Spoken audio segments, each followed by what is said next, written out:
ho, ho!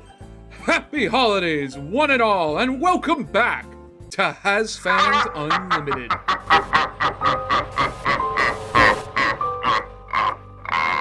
Oh boy, do we have a script for you today to jingle those bells. That's right, we're talking about the jolly old man who's decided if we've been naughty or nice, and if we need to be rewarded or punished for our deeds. Santa Claus. If you want some of those good boy or girl points with the man of the hour, be sure to hit that subscribe button and ring the bell to see more awesome videos like this. Time to get all cozy with some hot cocoa underneath the tree, because we're diving into 50 facts about good old Saint Nick that you may or may not know. Number 1. Mythological roots for Santa are actually deeply planted in a few different countries. The earliest influence for Santa Claus is likely Odin himself, who is celebrated during the pagan holiday Yule in the midwinter. During Yule, Odin led the ghostly wild hunt through the sky. A bit different to reindeer and a lot different to the video game you may be thinking of, but I would have no issue, frankly, with Geralt breaking and entering to leave presents on Christmas Eve. Number 2.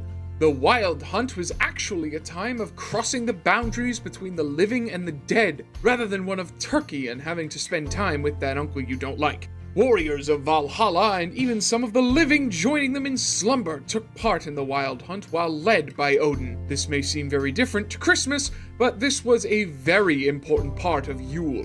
Number 3, Odin likely gave Santa some fashion sense as well as the word Yule, as Odin is portrayed as a bearded and cloaked old man traveling through the sky. Number 4, Santa didn't just absorb Odin into his existence, he also has origins from a real-life gift giver from the 4th century, Saint Nicholas. Hence one of his many aliases being jolly old Saint Nick. Saint Nicholas was a Christian bishop of Greek descent and was known for his generosity as he had a habit of secretly giving gifts to people. Number 5. One of Saint Nicholas's gifts was the gift of large dowries to 3 daughters of a pious but poor Christian, so his daughters could get married rather than become prostitutes. Number 6. During the Middle Ages, a tradition started of children being left gifts on December 5th, with them opening these presents on December 6th in honor of St. Nicholas's feast day. So we're still a ways off from our December 25th date, but with the way stores act, Christmas seems like a month-long event anyway. Number 7. St. Nicholas does start to bring us closer to the name we know, as he was revered in different countries like Belgium and the Netherlands, and was known as Sinterklaas. Sinterklaas had a long white beard and a red cap, just like that of St. Nicholas. Sinterklaas also sourced himself a big book full of names of children, as well as keeping track of if they'd been naughty or nice. Here in the US, we call that the FBI watch list, but this one has better connotations. Number 8. St. Nicholas is one of the world's most popular non-biblical saints, with over 2,400 churches dedicated to him. He's even been portrayed more times by artists than Mary. Popular guy indeed. Number 9. St. Nicholas, of course, didn't live in the North Pole, but lived in what is now modern-day Turkey. No, not that Turkey. That Turkey. The exact opposite environment of what we assume he lives in now. Number 10. St. Nicholas is the patron saint of banking, pawnbrokers, sailors, children, and wolves. One of these things is not like the others. Number 11. The celebration for the Feast of St. Nicholas was ended by the Roman Catholic Church when they decided feasts to saints may give them a bit of a big head and a bit too much of a cult of fans. In the 16th century, Martin Luther came in to be a buzzkill and end the feast. Number 12. Protestants were encouraged to instead give gifts on December 24th, so that the celebration was closer to the birth of Jesus. The date may have been hijacked, but many knew that St. Nicholas or Sinterklaas was the real reason for the tradition of gift giving. It would be weird to see baby Jesus on the side of Coca-Cola trucks at Christmas rather than Santa, so their persistence was for the best.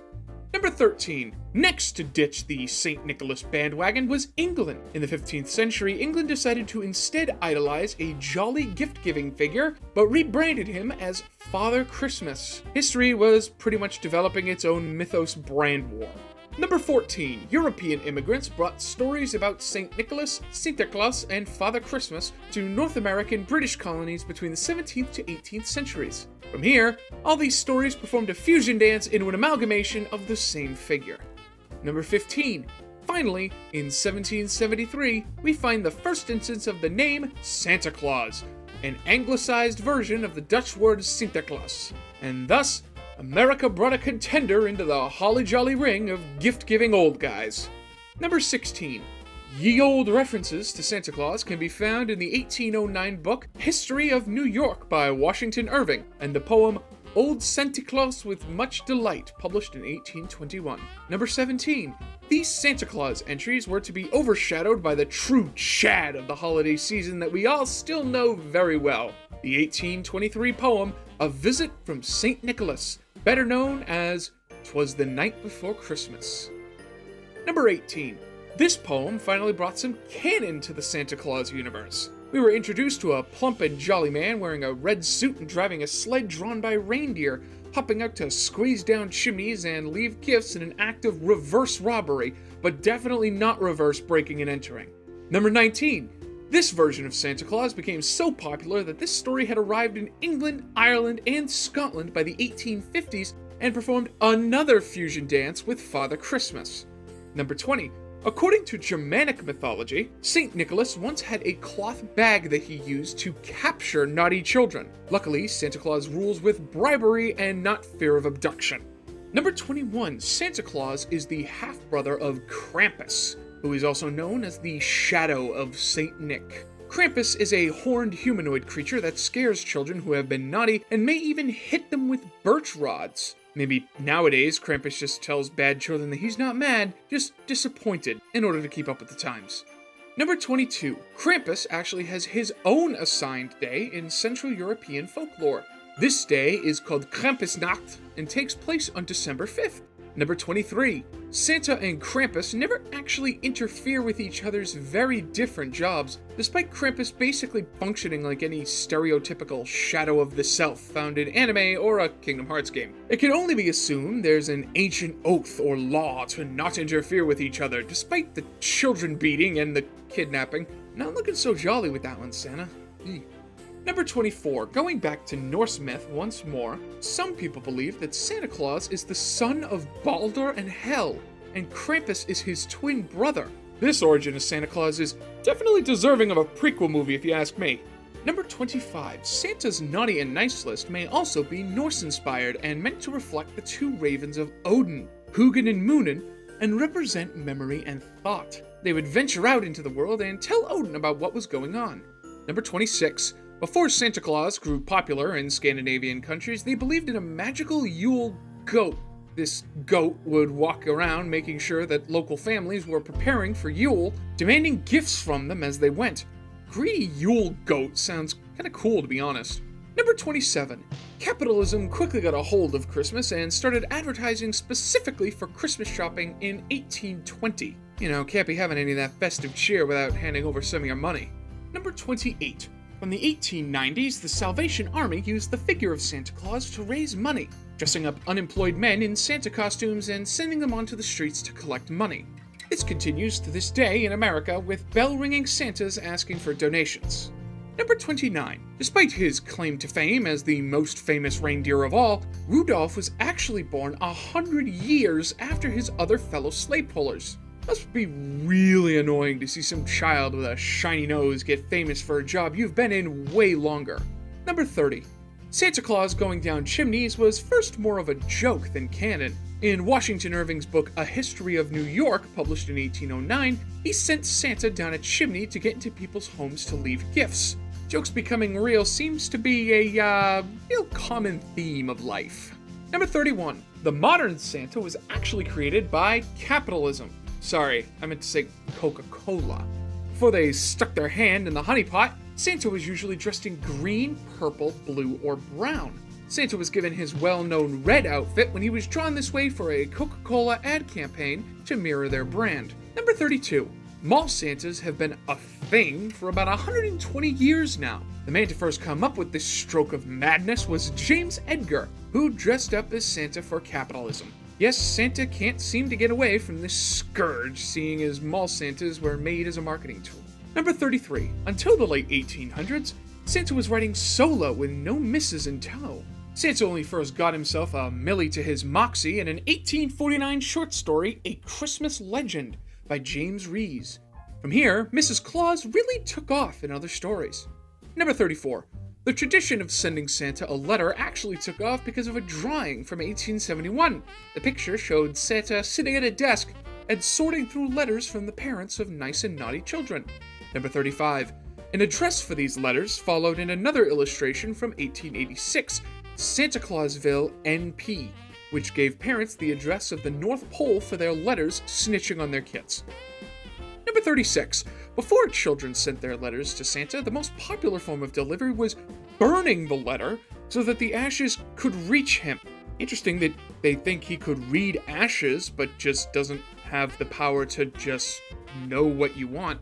Number 37. Santa's home, being in the North Pole, was popularized by cartoonist Thomas Nast in the mid-1800s. The most likely reason for the selection of such a frosty site to build a home is likely due to the scientific explorations into the North Pole at the time, when the land was still unknown and somewhat of a fantasy. Number 38. Santa giving naughty children coal was likely popularized due to Charles Dickens's A Christmas Carol, where the tight Scrooge refuses to give Bob Cratchit even a measly piece of coal. Number 39. Research into the most popular cookies to leave out for Santa show that one of the most popular treats left out by those eager for presents are Oreos. I mean, I'd happily drop down chimneys for a double stuffed Oreo myself. Number 40. Letters for Santa are sent from all over the world, and this isn't a competition, but in terms of most letters sent, France comes in first, Canada second, and the US in third. Number 41. Want to learn more about how to become Santa yourself? Well, get yourself to Colorado, where you can go to Santa University to learn how to become a professional Santa. They even teach you how to pose and shape your beard. Number 42.